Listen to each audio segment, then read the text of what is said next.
Olá, conselheiros, conselheiras, sejam muito bem-vindos a mais um episódio do nosso podcast Os Conselheiros, trazendo aqui candidatos especiais, empresários, executivos, conselheiros, para contar um pouquinho da sua história de vida pessoal e profissional, em que eu e você possamos tirar insights, pílulas de conhecimento, saber um pouquinho mais sobre a trajetória de vida profissional desse nosso convidado, dessa nossa convidada, e poder levar então um conteúdo de qualidade para você que nos assiste.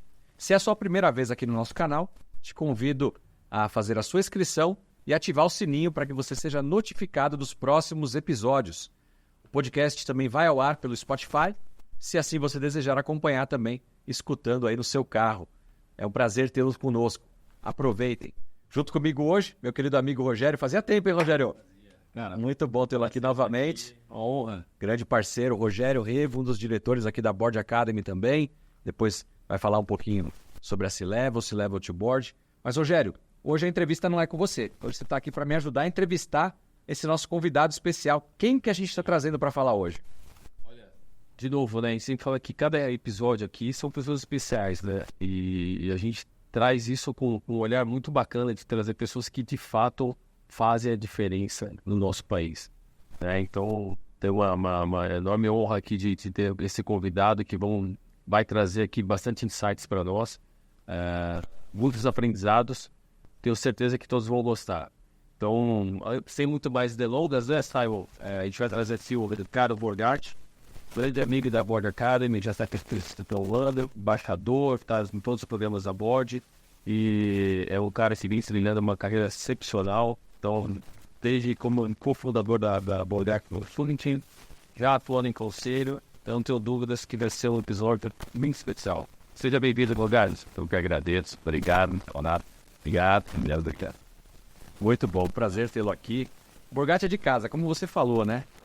Eu acho que talvez esse seja um dos diferenciais aqui da Board Academy, já fazendo uma propaganda para você que está chegando agora, está procurando aí saber um pouco mais sobre carreira de conselheiro. Será que isso é para mim? Não é? A Board Academy, Borgatti, é um local que, além de formar conselheiros, ajudar empresários na formação dos seus conselhos, o Udo cunhou essa frase, né? É a Board Family. Nós queremos que todos os alunos, que aqui carinhosamente são chamados de Board Members, realmente se sintam em casa. E eu posso dizer que você é um desses Board Members que a gente sente que parece que a amizade já é de muitos anos, de longa data. Então, muito obrigado por estar aqui conosco hoje. Eu que agradeço, né? Até a oportunidade de fazer parte de vários programas tem sido bastante gratificante, é um aprendizado contínuo e as interações sempre são muito satisfatórias e alegres. Muito bom, muito bom. A ideia do nosso podcast hoje, então, aqui é dar visibilidade para a sua trajetória profissional, especialmente aquilo, obviamente, que você tem feito nos últimos anos e agora, para poder ajudar aí empresários, seja do lado da consultoria, mas também do lado dos conselhos, né? E dar aquela motivação para empresários que desejem, então, montar um conselho na sua empresa ou estão necessitando de uma consultoria, que você vai falar daqui a pouco também um pouco sobre a sua consultoria, e executivos, pessoas que estão talvez aí pensando numa transição ou numa continuidade da sua carreira no mundo dos conselhos. Mas antes da gente entrar propriamente nesse tópico, eu queria voltar aí talvez 2 casinhas, né? Para conhecer, eu já conheço, tenho o privilégio de conhecer, né? Mas o nosso público de forma geral aqui talvez não, e conhecer um pouco da origem do Borgatti, né? Onde nasceu, qual que é a origem familiar, decisão ali pela formação, início de carreira. Conta pra gente um pouquinho, Vamos lá. Eu sou mineiro, né? De BH. Meus pais, né? Minha mãe é tradicional, família mineira mesmo, né? De Uberaba, tem até descendência aí ligada a Tiradentes. E meu pai, por outro lado, é filho de alemão com italiano, né? Faleceu filho de alemão com italiano. E engenheiro mecânico, eletricista, daquela época de engenharia dos anos 60. Seu pai? Meu pai. O que já era assim, ele era um diferencial. Muito acima da média, com certeza. Diferencial muito grande. Ele fez uma carreira de executivo, foi uma referência muito grande, um cara cheio de princípios e valores ali, né? Daquele jeitão meio alemão e italiano. Era alegre, mas ao mesmo tempo muito disciplinado, né? E isso acaba servindo de uma certa referência, né? E morei, apesar de ter nascido em BH, minha infância foi no Rio de Janeiro, né? Sempre voltando para Minas nas férias e tal.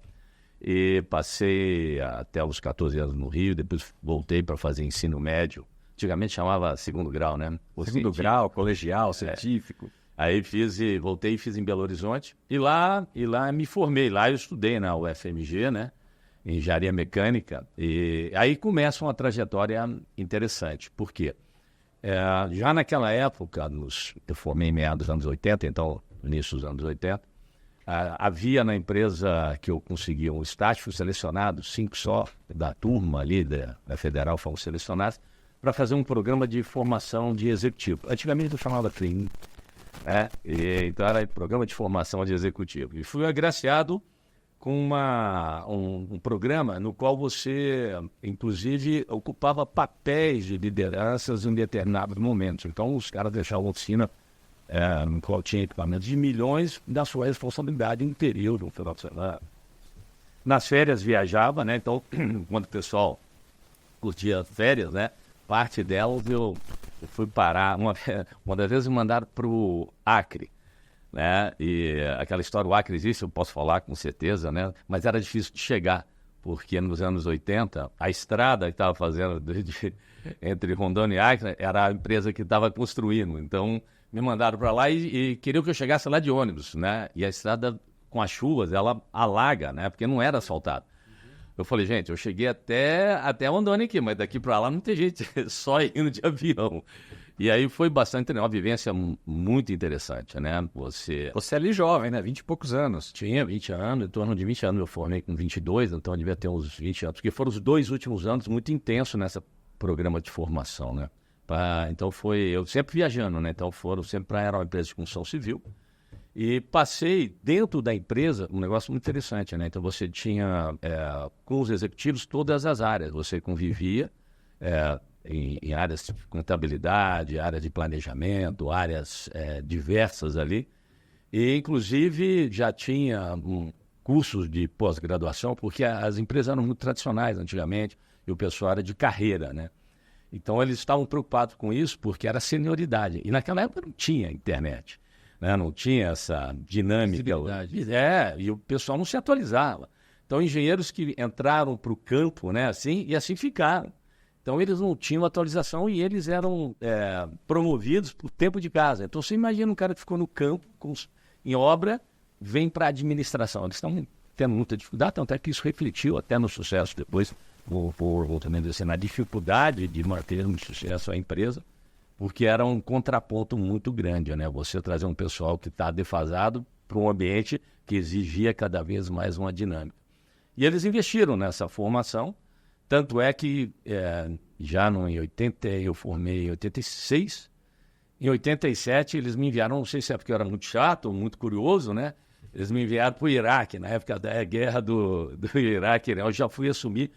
Aí eu já com 23 anos, eu assumi lá Confundiram ele com pracinha, com soldado? Pois eu deixei a barba crescer, eu já tinha um vozeirão, deixei a barba crescer, porque lá eu já cheguei para comandar outros engenheiros, já uma turma grande. E eu fui para apoiar um gerente chamado de apoio logístico, de 8 áreas, né? Só que quando eu cheguei, ele viu o meu preparo, viu que eu estava, ele foi embora. E aí ficou para mim, eu comandei já de cara ali já mais de 100 e tantas pessoas, 200, e depois ainda tive que tocar uma frente de produção que cheguei até 500 pessoas com 23 anos. Ali é uma situação de guerra bem interessante, uma vivência muito interessante. E aí pegando esse gancho, né, Ricardo, quando você observa esse momento, né, uma das questões que eu tenho muita curiosidade, onde você foi buscar suporte, força para lidar com isso, né? Se você puder compartilhar conosco, que é super importante que a gente passa por alguns momentos de complexidade, né? É legal para a gente poder refletir também. Que tipo de busca você precisou naquele momento ou foi atrás? Seu pai ainda era vivo nessa época? Meu pai era vivo e ele era contra até essa oportunidade, né, que ocorreu, porque na realidade houve uma coincidência, era uma empresa grande em Minas, e ele era superintendente de uma área dessa empresa, e eu entrei por outra. Ele nem sabia, descobriu que eu estava no programa de formação depois. E quando eu estava ao longo do programa, eles estavam tendo dificuldade de manter, lidar com executivos lá. E aí surgiu o meu nome, né? E tudo isso foi acontecendo em paralelo para ir para o Iraque. Agora, por quê? Então, assim, tem 2 fatores que eu acho que são fundamentais. Primeiro, é a questão do desafio e curiosidade intelectual. Eu sempre tive isso aí, né? Tanto é que eu estudava, já tinha uma biblioteca, meu pai sempre incentivou isso, desde a época de infância, né? Antigamente você comprava, era nas bancas, né? Você tinha ali aquelas bancas enormes. As E, massas. eu gostava muito de ler, só que ele é o seguinte, né? Todo final de semana ele saía com a gente, podia comprar o que quisesse para ler, mas o anterior, você tinha que ir lá, o pessoal comprava de volta, né, antigamente. Então você tinha que entregar o anterior para pegar o novo, para te obrigar a ler. Então eu fui meio incentivado à leitura, enfim, e à curiosidade de uma maneira geral. E, é claro, o contexto dos anos 80, né? Os anos 80, engenheiro, estava ali com 2 anos para me formar, mas muita dificuldade. Só para vocês terem ideia, a dificuldade do desafio da faculdade e do contexto. A faculdade já era muito difícil. Anos 80 a gente está falando ali da fase do Tancredo com Sarney. Então a crise o pessoal chama meio de década perdida, né? Sim. E aí as oportunidades eram... Fernandes. Você vê, na minha turma entraram 40 pessoas, só formaram 14, né? Pela dificuldade da universidade e pela perspectiva, que acaba perdendo ali o incentivo. Mas eu já tinha uma referência, você já tinha aquela visão num primeiro momento, de formação executiva, né? E eu entendi que seria um desafio muito, muito grande. E aí o que me levou foi, né? O contexto, obviamente, falou, já que não está tendo, eu vou ter uma oportunidade de internacionalizar, enriquecer, para poder aumentar minhas armas de competitividade, né? E foi interessante lá, né? Eu encontrei muitos desafios, muita dificuldade. Lembro que eu levei até uma série de livros que me ajudaram em algumas soluções técnicas lá, porque lá você está isolado. Era um momento, inclusive, de discussão de arbitragem internacional, porque estava desmobilizando, eles não queriam que desmobilizasse. Então foi E a guerra estava avançando, né? Eu me lembro que eu tinha uma reunião em Bagdá, né? Era o pessoal da aeronáutica que coordenava, né? O pessoal mais preparado coordenava ali, ó. E a gente estava indo com um motorista, porque a gente não podia dirigir, porque lá se tiver um acidente e tal, complica, porque a lei é baseada no Corão. Então a gente estava com um motorista indo para uma reunião. Eu já estava na função de gerente de logística, de apoio logístico. E recebemos um aviso no rádio, né, do carro, falou para retornar, porque o lugar que a gente ia fazer a reunião tinha sido bombardeado. Então já estava começando a chegar em Bagdá. A coisa estava um pouco complicada. A obra era um pouco mais distante, porque ela era um deserto, né? Mas já era uma situação, vamos dizer assim, bem complicada. E tem umas curiosidades, né? Eu vejo hoje o pessoal com qualquer probleminha que depara, né? O pessoal dá uma inércia ou quer uma solução um tanto complexa. Lá nós não tínhamos dificuldade de chegar à peça, né? Demorava, quando não colocava de avião, era 3, 4 meses. E a obra estava desmobilizando, né? Então você transformava até bicicleta em fonte de corrente, de peça. Você tinha que se virar ali para determinadas situações, né? Construir soluções com o que tinha. Que hoje eu vejo o pessoal com qualquer dificuldade, né? Espera um suporte ou uma solução de alguém, né? E não construir. É interessante isso que você está falando. Outro dia a gente estava conversando aqui sobre as inteligências artificiais, avançando muito em relação à década de 80, né? Mas a gente estava falando como os avanços tecnológicos podem nos apoiar e devem nos apoiar, porém, para que você possa fazer um bom uso, especialmente no caso dessas novas tecnologias de inteligência artificial, você precisa ter um bom repertório, coisa que especialmente os jovens estão perdendo. Então, isso que você está falando é isso, é ter um bom repertório, é olhar o cenário. E naquela época era o MacGyver, né? Cara, o que eu tenho é isso aqui, então eu vou derreter isso aqui e vou fazer ali. Eu vou cortar uma bicicleta para usar o cano do guidão ali, enfim. Mas esse repertório, Marcelo, a gente sempre fala o seguinte também, eu acho que, fazendo um contraponto aqui, eu acho que não é só questão geracional. O que a gente vem observando sempre é muito mais a personalidade da pessoa. Quando eu vejo esse caso, se a gente dentro da sua casa, né, dentro do lar ali, isso é muito bacana. Primeiro, é a questão de leitura. Então, o quanto isso te transforma. Segundo, por você ter uma vocação, né, sua, né? Tipo, já vem com aquilo, já vem com isso, com coragem. Porque cada vez mais a gente fala que hoje não basta ser empresário, ser executivo, ser conselheiro. A pessoa também tem que ter coragem de assumir riscos, de entender os contextos. E aí, pegando o gancho da inteligência artificial, de toda a tecnologia, ela facilita. Mas a mentalidade... Nossa, é o que vai sobrepor sempre. A mentalidade no sentido assim, de saber como lidar com uma situação dessa, né? Imagina você está numa situação de alta complexidade, de alta pressão, e você não tem, às vezes, com quem se socorrer, né? Você não tem com quem ligar, vou ligar agora para o meu pai, para minha mãe pedir ajuda, vou ligar para o meu amigo, vou pedir conselho. Então, às vezes, você primeiro tem que ser o próprio conselheiro ali, o próprio dono de si, da razão, e para falar, olha, preciso tomar uma decisão aqui.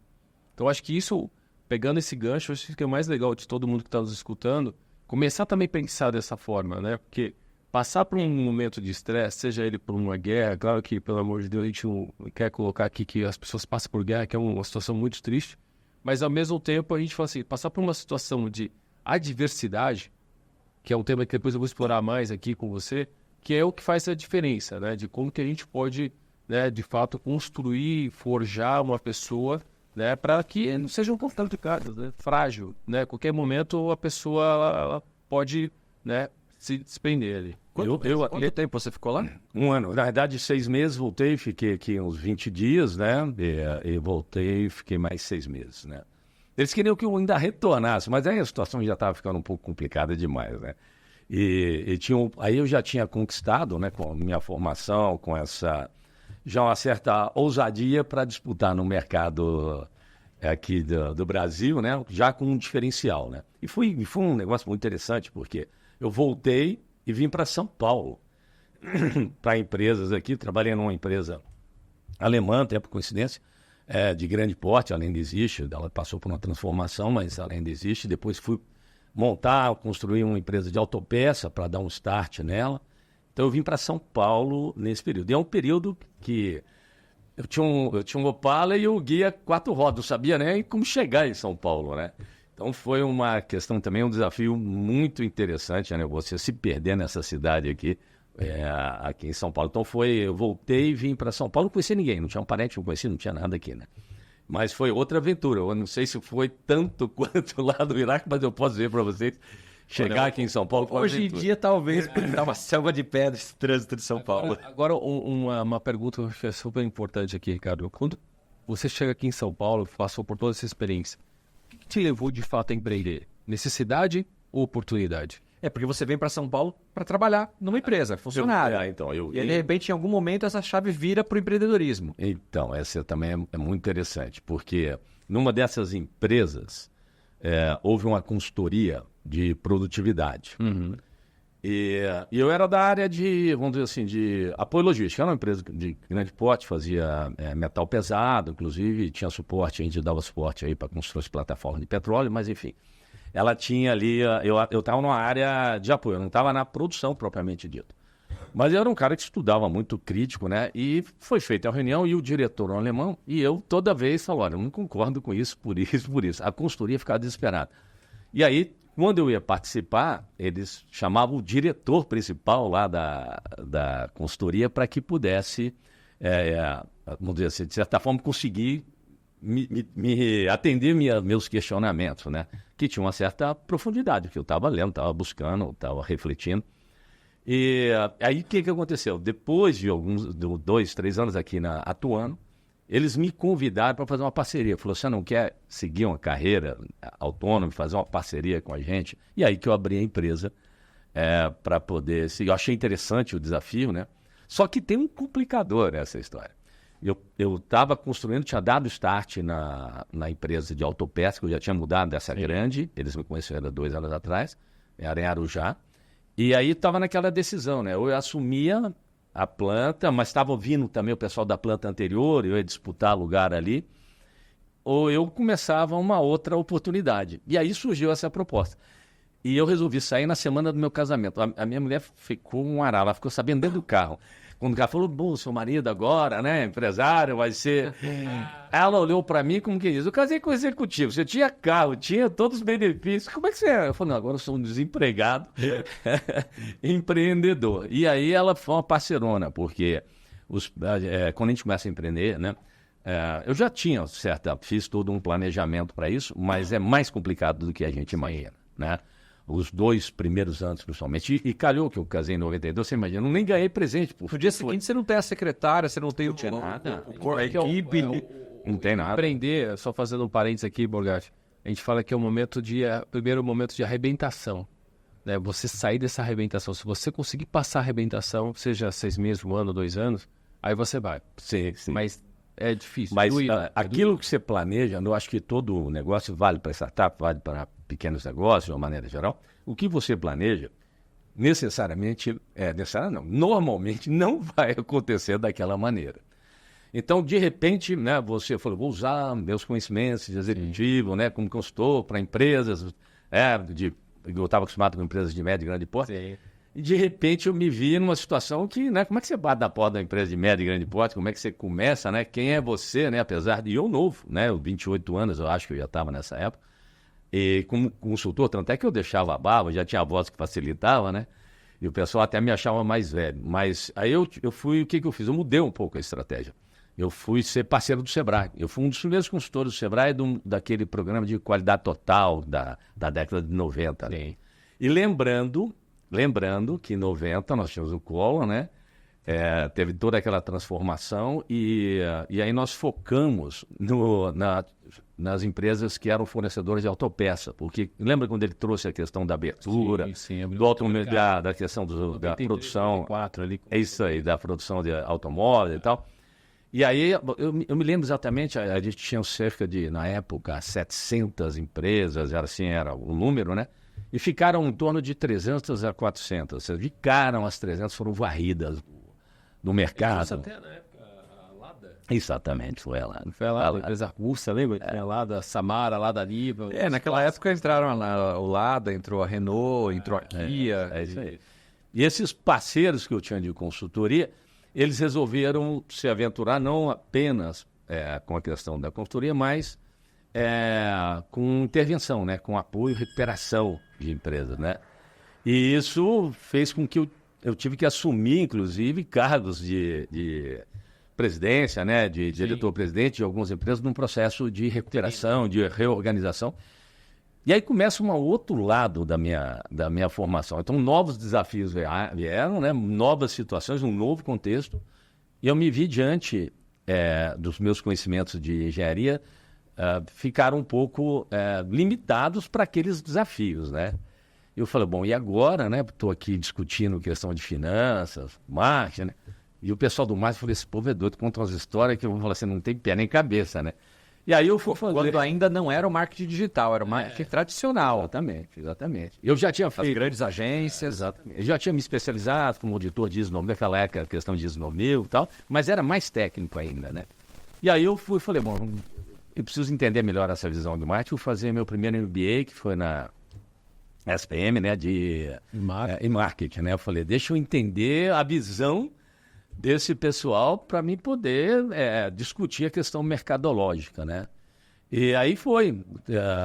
Tive aí, depois de fazer um mestrado em administração, porque eu falei, bom, agora eu vou ampliar.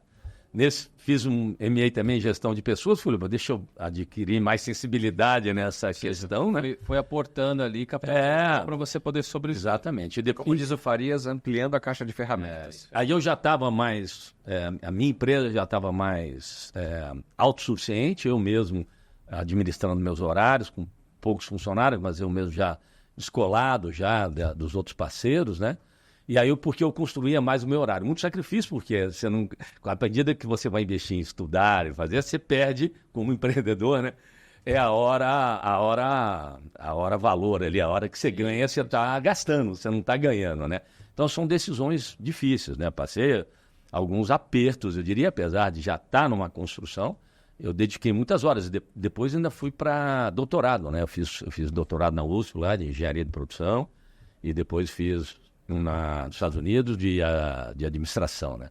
Então, eu fui construindo, tentando trazer esse conhecimento, de alguma maneira, para a prática, né? Para você poder contribuir nas suas intervenções com as empresas, né? E como empresário, aqui nesse primeiro momento como empresário, né, Borgatti? Na época, a gente fala assim, a economia era outra, né? Era um outro modelo de negócio que existia até então. Se a gente for fazer um retrospecto aqui, anos 90, 2000 ali, né, a gente ainda estava brigando ali para entrar na era da era digital, vamos colocar assim, né, das .coms. O que você fazia de diferente naquela ocasião e quando você compara a sua empresa hoje? Né? O que você, na sua visão, a sua postura como empresário mudou de lá para cá? Então, interessante isso, assim, não vamos falar de conteúdo, vamos falar de forma, porque o conteúdo muda por causa do conteúdo, é isso aí. né? Mas eu já sempre tive uma questão do encarar uma problemática de uma maneira mais ampla, né? Então, a gente deparou com várias crises, né, de lá para cá. Sim. Né, das .com, depois 2008 e depois recente agora também tivemos do Covid, enfim. E até a questão das transições de governo, elas aqui no Brasil, elas são uma forma de impactar e geram uma inércia de decisão empresarial, né, no qual a gente é prestador de serviço, isso afeta muito e tem afetado, né? Então isso faz parte da história. Então essas vivências, né, são interessantes. Então voltando um pouquinho, naqueles contextos anteriores, o que eu acho que a minha postura foi sempre de tentar ampliar meu conhecimento, entender melhor, né, a situação do contexto, fazer uma leitura mais ampla e tentar me preparar para isso, né, para poder contribuir para a solução dentro daquele contexto, né, dos desafios que estão lá. Então, a questão da curiosidade intelectual, a preocupação com a sua formação. Eu trouxe parceiros na época da consultoria com visão estratégica, com visão financeira, né, que pudesse me ajudar a fazer uma intervenção, mesmo que no nível de operações industriais, que sempre foi meu forte, pudesse ter uma contribuição. Então, até que, voltando para agora o mais recente, eu continuo com essa questão intelectual, né, de querer me preparar, sempre me sinto assim, como um aprendiz, né? E a gente vem aqui Que bom, né? A gente vem aqui na Board Academy, a gente vem com colegas, com vocês, a gente está sempre aprendendo. Eu acho que essa abertura é fantástica. Me formei recentemente em filosofia, e aí eu queria contribuir com uma colocação que vocês fizeram logo no início, na inteligência artificial, onde é que o pessoal, a dificuldade do repertório, eu acho que também falta análise crítica. O pessoal está se apropriando muitas vezes, né, das contribuições da inteligência artificial, principalmente de GPT e coisas dessa natureza, sem análise crítica. E eu pessoalmente tenho conversado com ela de uma maneira muito crítica, né? O que ela me pede desculpa é uma coisa impressionante, né? Porque as conclusões delas, quando ela vai no limite do conhecimento, como ela trabalha com probabilidade estatística e tal, questões que estão mais ali no limite do conhecimento, mais inovadoras, elas acabam não sendo apropriadas muito adequadamente. Então ela faz uma mistura, algumas colocações, muitas vezes no tradicional explora bem, mas quando está lidando com soluções um pouco mais inovadoras, ela dá umas escorregadas. E tem uma questão também de diferenças, né? A gente fala muito do machine learning que estão implantadas dentro dessa inteligência, mas aí quando tem a versão que você tem um custo mensal, assinatura, Sim. ela te dá uma amplitude maior pelo nível de capacidade que ela expande. Exato. Se você vai numa versão livre ali, né, assim, sem custo, ela vai te dar algumas questões, mas muito mais limitadas. E as pessoas, às vezes, utilizam, a grande maioria, usa a versão, né, livre ali de pagamentos, acaba tendo um problema. Sim. Se você não tiver uma questão de análise crítica, mas aí eu vou mais além, Borgatti. A gente fala assim, para você ter uma análise crítica, você tem que também ter conceito, você tem que ter conteúdo, você tem que ter repertório, você tem que ter uma leitura mais profunda daquilo. E aí, pegando o gancho que você falou, trazer um pouco mais desse lado, né, de filosofia, né, o pessoal fala muito do estoicismo, né, do iluminismo. Cada vez mais a gente tem falta, né, de pessoas que perguntam. Né? A gente fala muito dos pensadores lá, pegando, né, lá atrás, mas assim, hoje as pessoas estão tendo dificuldade de fazer pergunta. E aí a inteligência artificial, se você não souber também fazer boas perguntas perfeito. E como perguntar, ela também não vai te dar a resposta que você quer. E ela não vai te trazer essa profundidade que você espera. Então, acho que isso contribui muito para a gente conversa aqui. E aí depois a gente pode explorar um pouco mais no mundo do conselho também, de como você fazer boas perguntas, né? Para que você possa minimamente extrair e ter uma análise muito mais...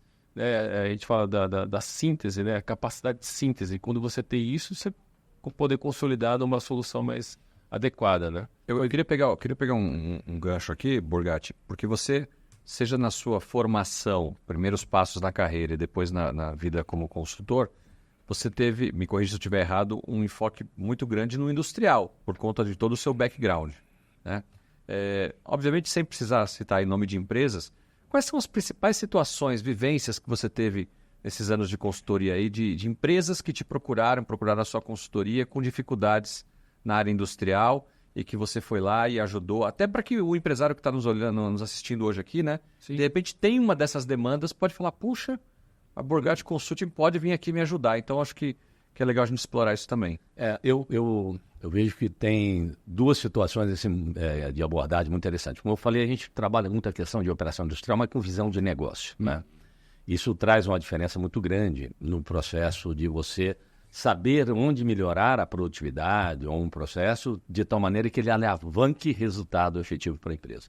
Algumas empresas, elas têm uma dificuldade muito grande de relacionar a própria operação com a questão da visão financeira para resultado. O pessoal às vezes tenta utilizar a contabilidade tradicional, principalmente na indústria, com a questão do rateio, do custo, e acabam tomando uma série de decisões equivocadas, ainda por influência de uma controladoria ou uma contabilidade inicial, ainda bem tradicional, que é início dos anos de 1900. E o pessoal acredita em determinadas regras ali para tomada de decisão que não são bem fundamentadas. Eu já tive caso de empresas grandes e pequenas, vou citar um caso de uma pequena industrial, que eu estava dando uma volta com ele e falou, nós estamos revendo aqui a questão dos produtos, né, o portfólio de produto, e já retiramos pela análise de contabilidade, retiramos um produto, agora estamos fazendo de novo, vamos retirar mais alguns, porque no fundo estavam dando prejuízo. Eu falei, vamos dar uma volta na fábrica. Então, você retirou já um, vai retirar outro, né? Deixa eu ver, o que você diminuiu aqui? Eu fui ver se diminuiu o quê? Ele não mandou ninguém embora, né? Continua com as instalações, ar-condicionado, iluminação, tá todas elas funcionando. Eu falei, você diminuiu pelo menos na área de apoio? Não, eu falei, o que você fez foi criar uma ilusão. E o custo que você vai jogar nos outros produtos. Piorou, na verdade. Você vai entrar na espiral da morte, você vai matar todos os produtos daqui a pouco, né? Mas como assim? Por causa de rateio, por causa das questões tradicionais. Você tem que ver, né, como é que a empresa pode alavancar ganhos marginais ou redução de custos efetivos marginais. É uma outra olhar de custo fixo variável, né, utilizando em favor de tomada de decisão. E eles ficam meio confusos, assim, porque eles acreditam demais, até porque não é, às vezes, da formação deles, né, se apropriar de uma certa discussão da origem da controladoria ou da contabilidade tradicional, né. Então, isso ajuda demais. Recebe uma análise de custos por produto. Esse produto está na red flag aqui, então vamos cortar. Mas o custo da empresa que está dentro daquele produto vai cair em outra. Não, e é interessantíssimo isso, porque, inclusive, quando você vai ver, tem premissas que associar ali na ordem do produto, né, como custo variável, né, mão de obra, GGF e tal. Isso tudo é custo fixo, né, mas como era no começo, apropriado, pago por hora e tal, então o pessoal coloca lá, trabalhou tantas horas e rateia em cima daquilo. E aí, quando dá um apertozinho de custo, ele acredita que mandando a mão de obra direta, todo o custo vai embora. Não vai.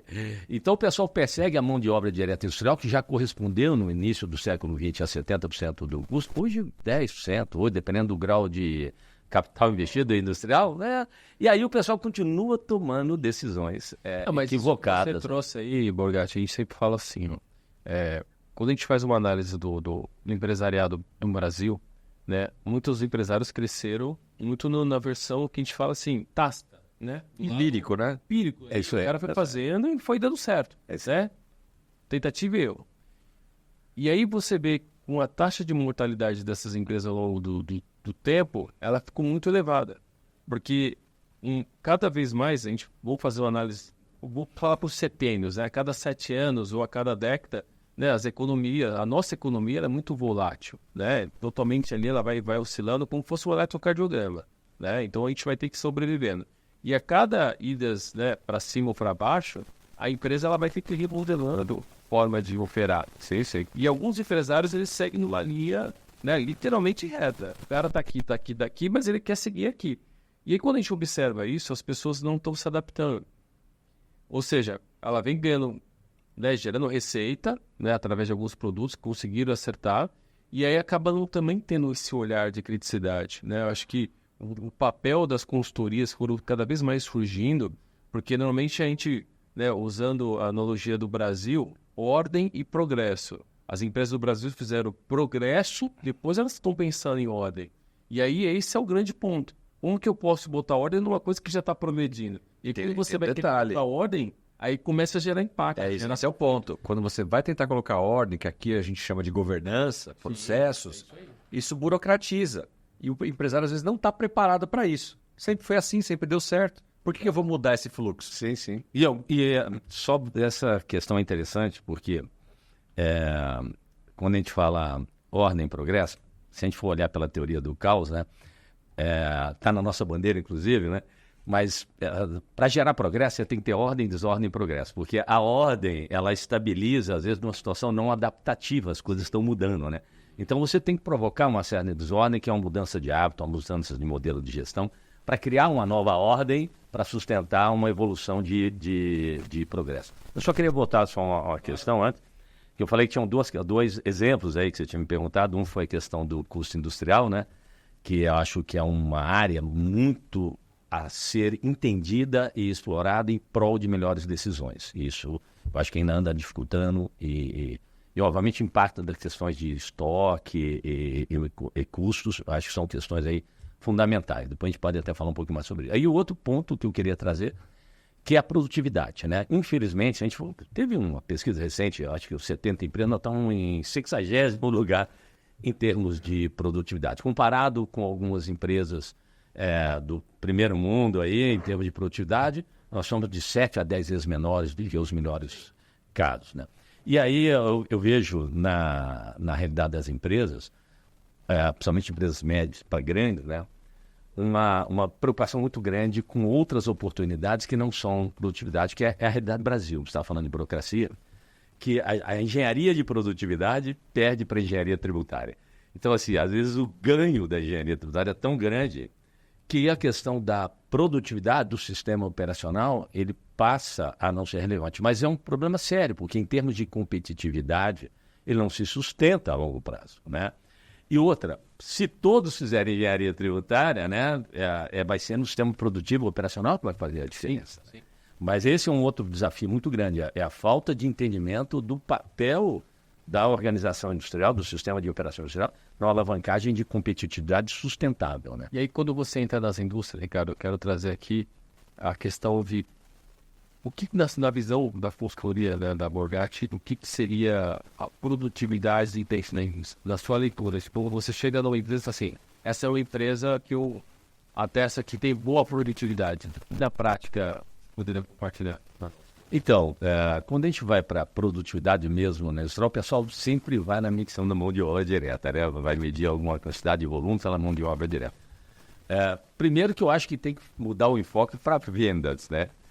Eu acho que a quantidade vendida pelo total de mão de obra, porque a produtividade ela envolve a questão de vendas, né? Envolve a questão de produção, etc. Então, primeiro, uma visão mais ampla do que é a produtividade. E segundo, que é esse movimento que teve do sistema Lean, baseado no Toyota e tal, ele traz uma mensagem muito forte que ela, no fundo, é pouco entendida com profundidade. Ela é operacionalizada, mas entendida. Que é a visão do fluxo, né? É você parar de olhar, né, medições individuais e entender o fluxo de processo. Seja ele na logística de recebimento, seja ele no processo produtivo, seja ele na logística de entrega. Você enxergar o cliente e ver todas as etapas. Por quê? À medida que você organiza o fluxo, você começa a ver uma série de obstáculos ao fluxo, né, que aumenta a lead time, consome capacidade. E o pessoal não entende que a capacidade está ligada a determinados gargalos e a capacidade de resposta, né? Sim. Então, o pessoal, o estoque propriamente dito pode ser significativamente reduzido se você reduzir lead times internos. E o pessoal não associa isso muito bem, né? Essas variáveis. Tem leis, né? Fala assim, na indústria, existem leis, né, que você aplica, né? Por exemplo, né, tem lei de Little, né, lei de Kingman, tem uma série de coisas que são modelos matemáticos que não vão funcionar exatamente como a gente imagina matematicamente na realidade, mas eles te dão os insights para você tomar melhores decisões.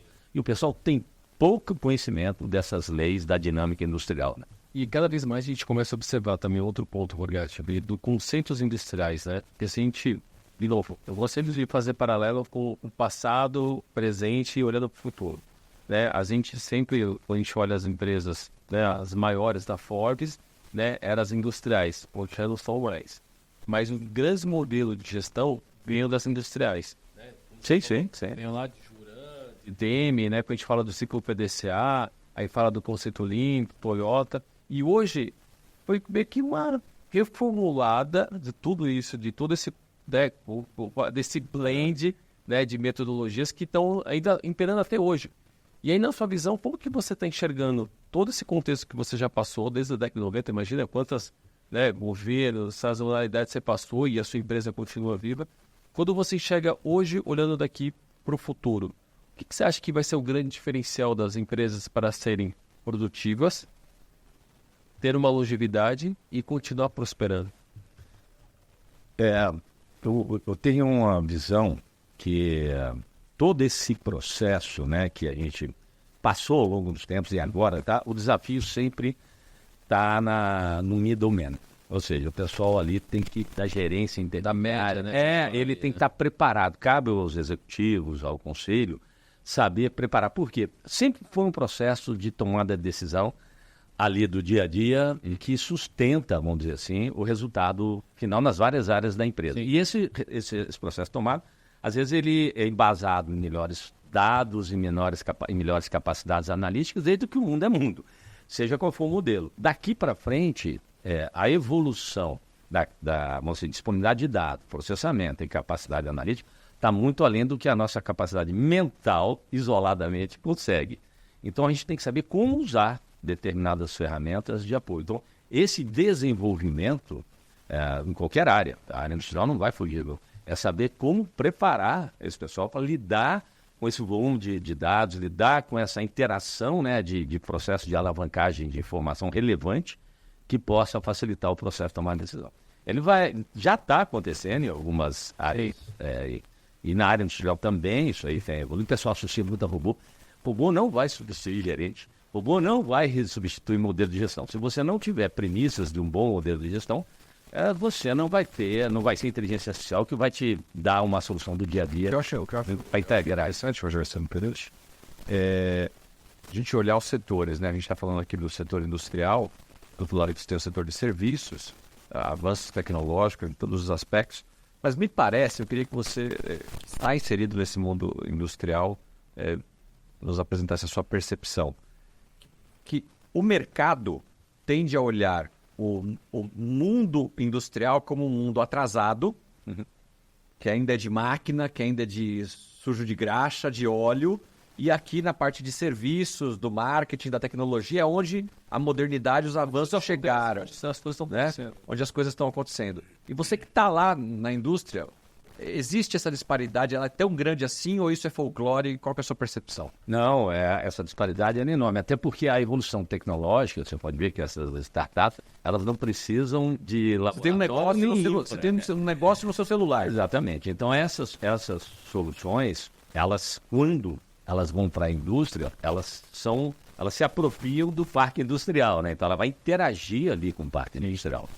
E as soluções não são fáceis. E no parque industrial, o investimento em capital, normalmente, ele não é tão rápido como mudar um software, né? Então, vou dar um exemplo, sem citar a empresa, uma empresa que se aventurou com muita propriedade, em alguns anos atrás, e trazer a robótica ali na embalagem, né? Com aqueles robôs e tal, etc.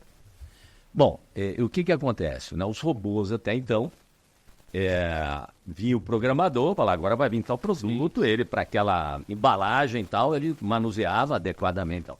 Quando mudava a embalagem e não havia um programador para poder informar o robô, ele destruía as embalagens. Aí você fala, pô, mas isso hoje você tem a leitura ótica, você tem uma série mas isso ao mesmo tempo exige uma evolução. Provavelmente esses robôs, né, eles tiveram, não sei se eles vão ter capacidade de adaptar ou se vale a pena, até porque a mobilidade deles também tem uma série de restrições comparadas com o atual.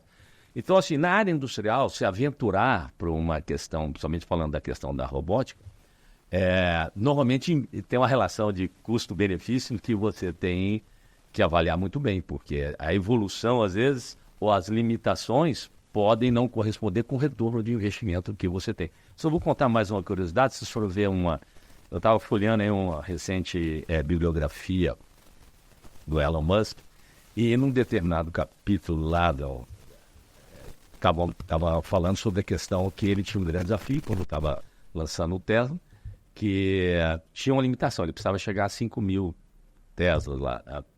E quando ele foi ver o processo produtivo, a fábrica de baterias dele só estava limitada pelos engenheiros, assim, colocaram a 1.800.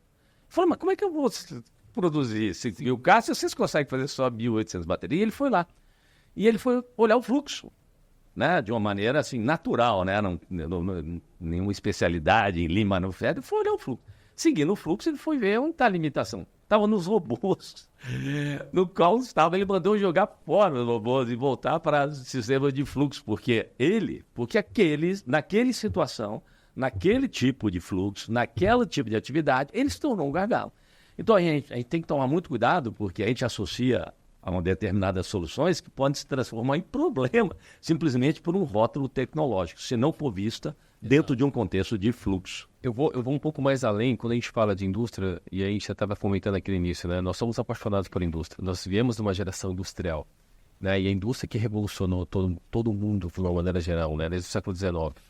Só que hoje a gente fala muito da fábrica sem fumaça, que é o que a gente falou, né? A tendência é cada vez mais termos menos fábricas, não só por uma questão ambiental, mas também pelos novos modelos de negócio que estão surgindo, né? Então isso vai cada vez mais imperar esse mundo, né, as a service, tudo meio que tudo na nuvem, né, menos equipamentos, então mais é menos, né? Menos é mais, cada vez mais.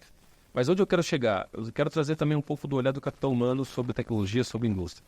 Hoje, quando a gente começa a observar pelo lado da minha visão de headhunter, eu sempre comento assim, com cada vez mais um dos grandes desafios das indústrias é atrair os talentos dessa nova geração para a indústria, né? Porque existe um outro ponto. Por mais que você invista numa questão de tecnologia, né, de trazer a robótica para dentro, né, as indústrias 4.0, a gente tem dificuldade de trazer as pessoas, né? Porque antigamente, vou colocar pela minha história, meu pai era um ferramenteiro, criou ali, depois virou gerente da ferramentaria.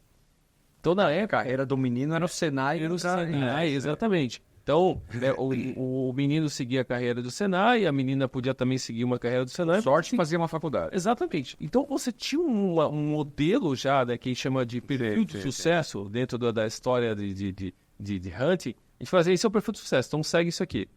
Hoje, a gente vê cada vez mais a dificuldade também das indústrias de ter um olhar muito para geração de talentos, retenção desses talentos e até da formação. Porque, como você falou, uma coisa é a gente...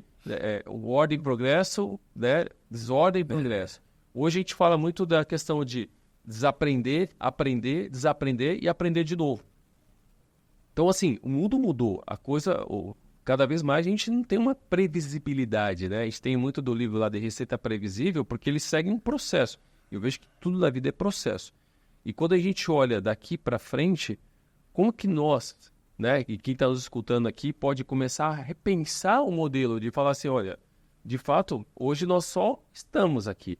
Amanhã a gente não sabe se realmente vai estar com esse mesmo ativo, esse capital intelectual que você falou, olha, você estudou muito, investiu muito no seu capital intelectual para você poder chegar aqui. Mas isso também não é garantia 100% de que vai te levar para o 2030. Porque quando a gente começa a ver as fábricas, elas estão cada vez mais encolhendo, se remodelando, terceirizando, né, se verticalizando, dependendo do modelo de negócio. Mas o grande contexto que eu queria só colocar aqui é assim, é a adaptabilidade desses novos tempos e a mentalidade de quem está liderando essa frente. Porque se o grande empresário não tiver uma mentalidade de como fosse, né, eu falo muito também, fazer uma analogia com um atleta, né? O cara treina 4 anos para fazer 10 segundos ali de uma corrida de 100 metros. O empresário não, o empresário tem que treinar todo dia, porque no final do dia a gente fala assim, ou ele transforma o PPT e o Word em NFE, ou ele vai estar quebrado. Né? Tudo que ele colocar ali de plano de ação, se ele não conseguir transformar em aumento de receita, de nada valeu tudo isso que a gente está falando aqui. Ou seja, ó, essa capacidade de executar o que está sendo proposto. Então, é uma provocação que a gente sempre traz aqui, e isso é um tema que eu queria também explorar um pouco do seu lado agora, Ricardo, entrando no lado de conselho. Né? Como que você atua nos conselhos das empresas? Né? Como que está sendo a sua abordagem? Como que está sendo a temática nos conselhos que você anda passando, até para dividir com quem está... Né, eu queria pegar esse gancho, porque a gente daqui a pouco está chegando em uma hora de entrevista, e dando um passo atrás para chegar nesse momento e nessa pergunta. Carreira executiva, experiência internacional, vem para o mundo da consultoria, mais voltado para as indústrias. Em determinado momento, além da consultoria, vem o mundo dos conselhos como uma opção. Eu queria que você contasse, até porque tem muita gente aqui que é consultor ou executivo e está nesse momento de transição, de pensando em talvez ser conselheiro, como isso aconteceu, se foi algo natural, planejado. como que aconteceu, e aí pegando o gancho da pergunta do Rogério, então, como você separa essas atividades que especialmente no conselho consultivo, ela permeia ali, é muito, muito próximo do que é uma consultoria, do que é uma atuação como conselheiro, né? Okay. Então, para fazer esse gancho com o conselho, eu vou pegar algumas colocações que o Rogério fez, que envolve a questão da empregabilidade, o desafio, né, de atrair talentos e, de uma maneira geral, a empregabilidade, né? A questão da tecnologia e a característica da dinâmica industrial propriamente dita, que é diferente da característica da dinâmica de serviço ou de sistemas de software. Então, voltando um pouquinho, só uma aguinha aqui, senão não vai... Fica tranquilo, Brogatti. Você vê que eu gosto disso. A provocação faz com que ele faz essa... Aí nós vamos chegar nos desafios que, obviamente, todas essas questões, elas são incorporadas para grandes desafios dentro do Conselho. Então, a primeira delas diz respeito à empregabilidade. Daquele do Fórum Mundial, previsão lá de, acho, para 2027, os caras preveem aí um desemprego na ordem de 83 milhões e uma crescente empregabilidade, se não me engano, de 69, 70. Enfim, uma defasagem de 13 milhões vai ocorrer em termos de desemprego. Só que eu, pessoalmente, acho que é mais por uma questão relativamente simples. A dificuldade e adaptabilidade desses 69 milhões vão ser novos ingressantes no mercado e não necessariamente qualificação daqueles que vão sair. Sim. Por causa da própria dinâmica, o próprio nível de conhecimento necessário, que é diferente. Hoje em dia, a questão de capacidade analítica de dados, saber lidar com inteligência, vê, a molecada em determinados países já está fazendo programação de algoritmos, já tem uma série de questões que vão ter dificuldades numa andragogia, né? Numa educação de adulto já estabelecido, isso vai ter uma certa dificuldade. E por isso eu acho que algumas empresas têm que começar já a olhar ter esse olhar, aquelas que têm um lado mais humanista, né, para poder já trazer uma certa cultura de tecnologia, de tratamento de dados, analítico, já para esse pessoal. Isso eu estou falando porque eu vou chegar no conselho e eu tenho feito essas provocações aí, né? Então a empregabilidade é uma questão complicada porque ela vai requerer, sim, uma nova reeducação e aquela história de aprender, desaprender e aprender, ela é fato, né? E muita gente está esperando alguma coisa acontecer. Já está acontecendo. Já está acontecendo, né? É igual quando aconteceu, eu falei dessa experiência que eu tive lá nos anos 90, da transformação da indústria automobilística aqui dos fornecedores, fabricantes. Pegou a gente de repente. Como pegou a gente de repente? Está falando há 2 anos. Ele está falando que isso ia acontecer. Foi uma da plataforma na época do Collor e tal. Ou seja, os sinais, é uma dificuldade de ler os sinais. Então, isso já está acontecendo. Então, essa questão da reeducação, da qualificação, da incorporação da questão da tecnologia, não só com a educação, mas com parceria com startup e tal, isso se faz necessário. É por isso que os dados são o novo petróleo. É isso aí. E o uso propriamente da tecnologia, ele já vai sendo incorporado. Então, assim, nós temos soluções de planejamento ou de controle, porque é muito rico, né? O ambiente industrial sobre produto, produtividade, tem muita informação. E hoje os sistemas vão captando, você tem hoje startups que conseguem fazer isso muito bem, de produtividade, controle de lead time, de desempenho de máquina, enfim, que já conseguem trazer simultaneamente, achar o gargalo e informar ali. Então já tem isso, né? Então você se aproximar de sistema de software que possam trazer inteligência, né, e processamento de dados, treinar o pessoal, isso se faz necessário, é o segundo ponto. E o terceiro é entender a dinâmica industrial, né? Existe, sim, é diferente um pouco da área de serviço. Né? Por exemplo, o pessoal pergunta, nós importamos muito fertilizante, né?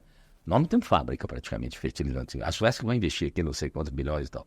Por quê? Porque é uma indústria de natureza mais próxima da química, é alto capital investido, né? Então, como é que você tem retorno disso com essa dinâmica? Não tem jeito, vai ter que... Ela já vai nascer com mais tecnologia incorporada, mas é muito capital investido em ativo fixo.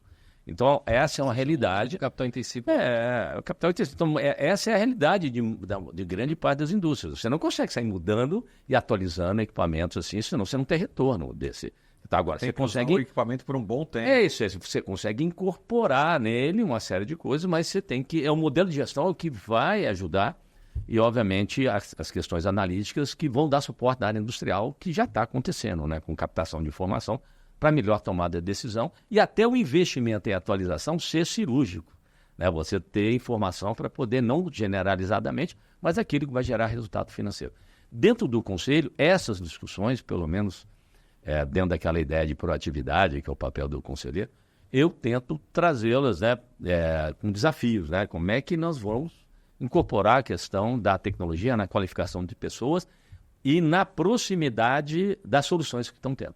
Então, assim, a proximidade de startup tem sido algo que eu tenho incentivado bastante, né? O próprio pessoal do conselho entender, né, melhor os executivos, quer dizer, entender a questão do papel da inteligência, as limitações e como ela funciona, né? E recentemente, né, no conselho, eu tenho provocado eles com a ideia de foresight, né? Que o foresight ele tem uma visão de pensamento estratégico inverso do pensamento estratégico tradicional, né? Você vem aqui analisando os contextos, projeto futuro. Lá não. Você vai lá no futuro e vem de trás para frente e fala assim, qual é o meu cenário que eu gostaria de eu estar bem no futuro em função. E você vai vindo para trás para tomar decisões, o que eu faria daqui a 5 anos, o que eu farei daqui a 2 anos e o que eu farei hoje. Então eu tenho incentivado também essa questão do foresight, que eu acabei me qualificando também em foresight, para esse tipo de pensamento. Legal. Isso é o mais importante, que a gente fala que o papel do conselheiro, né, a gente fala que é mitigação de riscos, que é um papel que você vem desempenhando, mas ao mesmo tempo levando a empresa na longevidade, prosperidade, ou seja, trazer negócio. Que na prática a gente sempre fala assim, não adianta nada a gente ali aquele olhar só da operação, dar os pitacos e ir embora. Mas não, é trazer soluções, é abrir portas, é geração de receita. Por isso que cada vez mais, acho que para fechar aqui, eu queria sempre falar assim, o que é o conselho de alta performance para você, Borgatti? Eu acho que ele está associado a resultados sustentáveis, né? Somente no médio e longo prazo. Às vezes você abrir mão de um momento ali, mas com uma certa clareza, apesar das incertezas que a gente está envolvido, uma clareza de uma estratégia de sustentabilidade no médio e longo prazo, né? Então, eu acho que a performance não é uma medida no resultado imediato, e sim no conjunto de decisões que você, de alguma maneira, analiticamente, né, em termos de gestão de risco, em termos de visão de futuro, você está assumindo para que possa garantir um resultado sustentável no médio e longo prazo. Eu acho que a visão de curto prazo, essa visão trimestral, que as empresas por ações sofrem muito, eu acho ela perigosa para esse ambiente atual, né? Se o pessoal não conseguir equilibrar essa visão de longo prazo, essa questão de performance de curto prazo cria uma ilusão de sustentabilidade que não vai acontecer com essa dinâmica que nós estamos hoje aí de mudanças. Borgatti, caminhando então para o nosso final aqui, você não respondeu a minha pergunta. Como a carreira como consultor migrou para a carreira do conselheiro? Porque nós temos aqui um público nos assistindo que está interessado em saber isso. Ele foi para a consultoria e, de repente, ele também começou a trabalhar como conselheiro. E aonde que essas duas atividades se cruzam ou quais são as suas... A barreira ali, o fio que divide uma da outra? Então, essa questão do conselheiro eu fui puxado para ela, né? Num primeiro momento, em 2017, sem necessariamente ter aí uma qualificação, que hoje eu muito me orgulho aqui, da Board Academy, né? Várias oportunidades de cursos e preparação, mas eu fui puxado para ela em 2017, numa empresa no qual a gente prestava consultoria e que acabou dando um resultado muito grande e conseguiu superar numa crise de setor, devido ao modelo nosso de gestão de estoque, tomar decisão, integrado por finanças e custos, a gente conseguiu fazer com que essa empresa tivesse um resultado muito bom. E aí me convidaram para fazer parte do conselho. E aí entramos já no primeiro desafio de conselho e consultor, que são dois papéis totalmente diferentes, né? Então, isso aconteceu recentemente de novo. Estou numa outra empresa já de médio porte, estamos falando de faturamento que aí vai chegar, né? Vamos ser falando de 400 e tantos milhões, é um desafio grande, que vem crescendo desde que eu entrei, né? E ela também, o projeto lá deu muito resultado da parte de operações e aí se fala, mas como é que é essa história? Isso aí é contra determinados princípios. Falei, pois nesses casos específicos eu acabei sendo envolvido, mas eu tomei uma série de cuidados, né? Porque eu não participo do projeto em si. As questões que decisão de continuidade, valor e tal, eu não participo. Eu peço para sair, já deixei isso claro, etc. e tal. Eu tenho um contrato, até porque como eu atuo em outras empresas que são concorrentes dela, eu falo assim, eu tenho o meu contrato, ele envolve a questão de confidencialidade, que já era algo muito comum dentro do que a gente fazia, porque a gente atua em empresas concorrentes. E só na indústria fábrica nós estamos há mais de 20 anos. Eu acho que parte disso é para essa confiança que o mercado tem, as empresas têm, na questão nossa de confidencialidade. Tanto é que quando vai envolver, o cara quer saber a informação de outro, a gente falou, está aqui o telefone, eu acho que é até bom você conhecer o diretor de lá, entendeu? Você conversa, vamos construir aqui a sua solução, né? Essa questão da informação de terceiro não é comigo, eu não estou aqui, agora eu sou parte da sua empresa, não faço parte da outra e nem sei, e minha memória é curta. E aí isso tem sido bastante reconhecido, já foi testado em algumas questões, e a nossa questão de não confidencialidade, né, de não compartilhar informação já é levada muito a sério e reconhecida no mercado. A gente fala muito da reputação e da confiança. Sem isso você não consegue sobreviver. É muito bom. Muito bem. 1 hora de conversa aqui, um papo super agradável. A última pergunta, que a gente sempre faz aqui para os nossos convidados, Borgatti.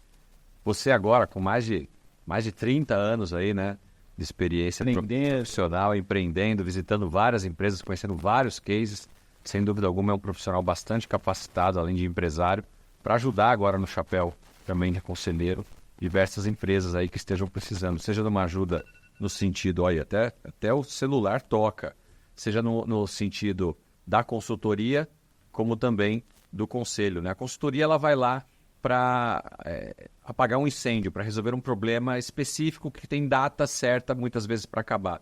O conselho, a cada reunião de conselho, novos temas surgem, né? E a gente está ali com uma continuidade maior no chapéu do conselho e essa importância de realmente de separar, de segregar para não ter nenhum conflito de interesses é super importante, né?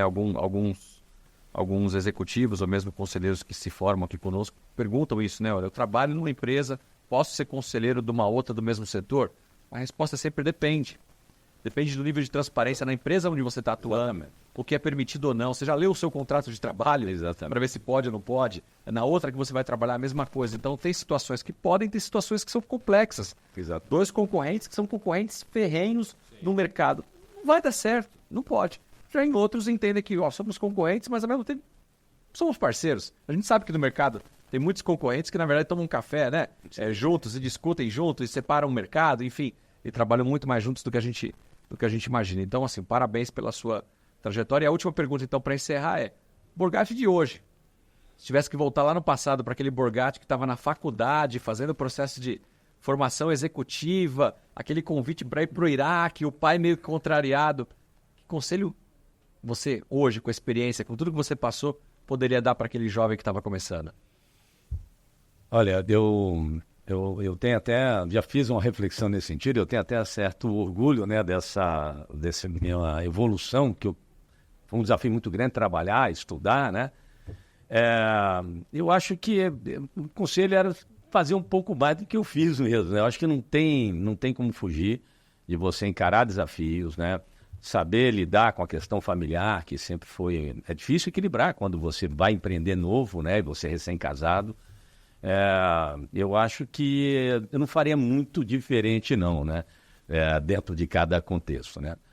Só tentaria antecipar, né, os temas que hoje, né, eu vejo pessoas às vezes retardar um pouco as decisões de se envolver com inteligência artificial, inclusive o curso daqui é muito bom, né, de inteligência artificial, ou seja, e outros temas que o pessoal não está conseguindo, está achando que tem tempo, não tem tempo. Então vai chegar na minha área, não é do meu setor. Então o que eu talvez aprimoraria meu senso de urgência para poder, né, que na época pôde fazer aos poucos, hoje não vai dar não. É o famoso tsunami, né? Tá chegando, não é? Eu aprimoraria meu senso de urgência baseado no que hoje eu estou vendo, né? Então lá tinha tempo, mas se eu tivesse antecipado, talvez ainda tivesse uma situação ainda mais interessante ainda do que hoje. Borgatti, muito obrigado pela sua presença, pela aula aqui, a gente aprendeu muito na sua história, com certeza vamos levar para a nossa vida pessoal e espero que os nossos telespectadores também, viu? Muito obrigado. Eu que agradeço. Também quero agradecer aqui, Borgatti, acho que foi uma hora super proveitosa aqui, que a gente sempre fala assim, como é bom a gente trazer convidados especiais que tragam reflexões, tragam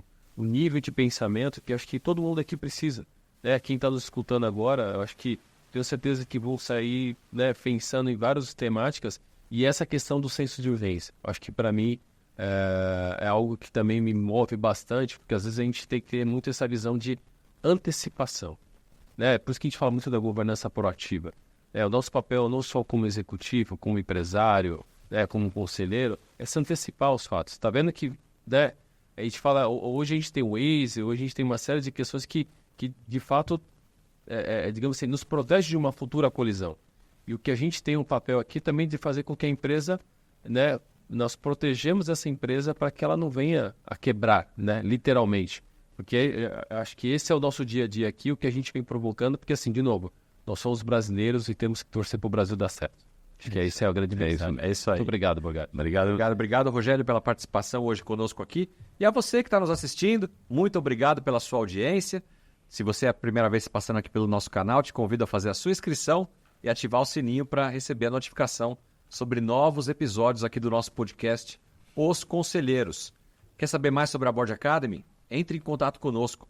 Você deseja se tornar conselheiro ou montar um conselho na sua empresa? A Board Academy pode te ajudar com isso também. Nos vemos no próximo episódio. Um abraço. Até mais. Até mais, pessoal. Obrigado.